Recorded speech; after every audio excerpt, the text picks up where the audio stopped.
ஒரு கணவன் மனைவி இருக்கிறாங்க ஒரு வீட்டில். அவங்க ஒரு சேவல் வளர்க்குறாங்க, ஒரு வான்கோழி வளர்க்குறாங்க, ஒரு ஆட்டுக்குட்டி வளர்க்குறாங்க. இவங்க வளர்க்காமலே இவங்க வீட்டில் ஒரு சுண்டலி வளர்ந்துட்டு இருக்குது. அது பாட்டுக்கு ஒரு மூலையில் ஒரு பொந்தில் வளர்ந்துக்கிட்டு இருக்கு. எல்லாரும் தூங்கின உடனே மிச்சம் இருக்கிற மீன், கருவாடு, தேங்காய் துண்டு, வடை இதெல்லாம் எடுத்து சாப்பிட்டு அது பாட்டுக்கு ஜாலியாக அது ஒரு பக்கம் வாழ்ந்துட்டு இருக்குது. ஒரு நாள் இந்த வீட்டம்மா சந்தைக்கு போயிட்டு ஏதோ ஒரு கவர் கொண்டு வர்றாங்க, ஒரு பார்சல். இந்த அம்மா கணவர்கிட்ட சொல்கிறாங்க, இன்னைக்கு ஒரு முக்கியமான பொருள் வாங்கிட்டு வந்திருக்கிறேன், இந்த வீட்டில் இருக்கிற தேவையில்லாத ஒன்றை நான் அழிக்க போகிறேன் அப்படின்ட்டு அந்த கவரை பிரிச்சிருக்கிறாங்க. பார்த்தா எலிப்பொறி வாங்கிட்டு வந்திருக்காங்க. இப்போ எலிக்கு அப்படியே பதட்டம் ஆயிடுச்சு. ஐயோ, நம்ம ஏதோ ஒரு துளி தேங்காவும் கொஞ்சம் வடையும் சாப்பிட்டுட்டு இருந்தோம், நம்மளை கொல்றதுக்கு இவ்வளோ பெரிய பிளான் போட்டிருக்காங்களே, யார்கிட்ட போய் சொல்றது அப்படின்ட்டு வாசலில் நிற்கிற சேவல்கிட்ட போய் சொல்லுது. அண்ணா என்னை எப்படியாவது காப்பாத்துங்கண்ணா, இந்த அம்மா என்னை கொல்றதுக்கு ஏற்பாடு பண்ணுது. சேவல் சொல்லுது, இந்த பார், எனக்கெல்லாம் அந்த அம்மா சாப்பாடு போட்டு வளர்க்குது, அதனால உன்னைய மதிக்கணும்னு எனக்கு அவசியம் இல்லை, இல்லைனா வேற ஊருக்கு போ, வேற வீட்டுக்கு போ அப்படின்றுச்சு.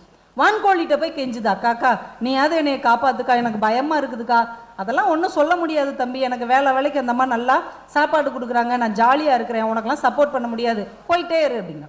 ஆட்டுக்குட்டிகிட்ட போய் கெஞ்சுது, அண்ணா நீயாவது காப்பாத்துனா ப்ளீஸ்ண்ணா, பாரு எனக்கு வேலைக்கு அகத்திக்கீரை வந்துடுது, வேலைக்கு நல்லா வடிதண்ணி கொடுக்குறாங்க, உனக்கு சப்போர்ட் பண்ணுறதுக்கு நான் அல்ல, கிளம்பு இடத்த காலி பண்ணு அப்படின்றுச்சு.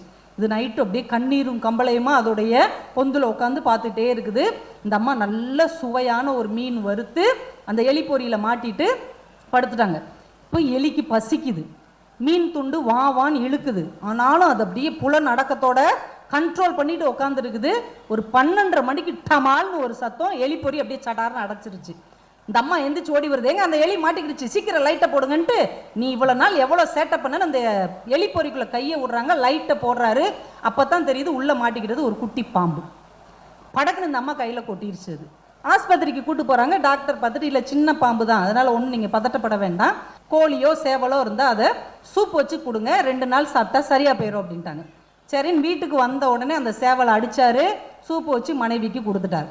இப்போ அவங்க வீட்டிலேருந்து ஃபோன் வருது, மனைவி வீட்டிலேருந்து, என்னடி உன்னை பாம்பு கடிச்சிருச்சான்? இல்லை சின்ன பாம்பு தான். இல்லை நாங்கள் ஞாயிற்றுக்கிழமை வந்துடுறோம், அம்மா அப்பா தம்பி தங்கச்சியெல்லாம் வந்துடுறோம், உன்னை பார்க்க வர்றோம். உடனே மனைவி சொல்கிறா, எங்கள் வீட்டிலேருந்து எல்லாரும் வர்றாங்க, பரவாயில்ல அந்த வான்கோழி அடித்து பிரியாணி செஞ்சிடலாம்.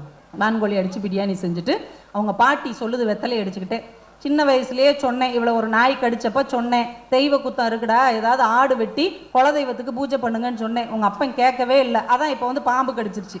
சரி வாசலில் நிற்கிற ஆட்டுக்குட்டியை வேணா வெட்டி குலதெய்வத்துக்கு படையல் செஞ்சிருவோம். இப்போ ஆட்டுக்குட்டியும் காலியாக போயிடுச்சு, எலி ஜாலியாக வீட்டுக்குள்ளே சுற்றிக்கிட்டு.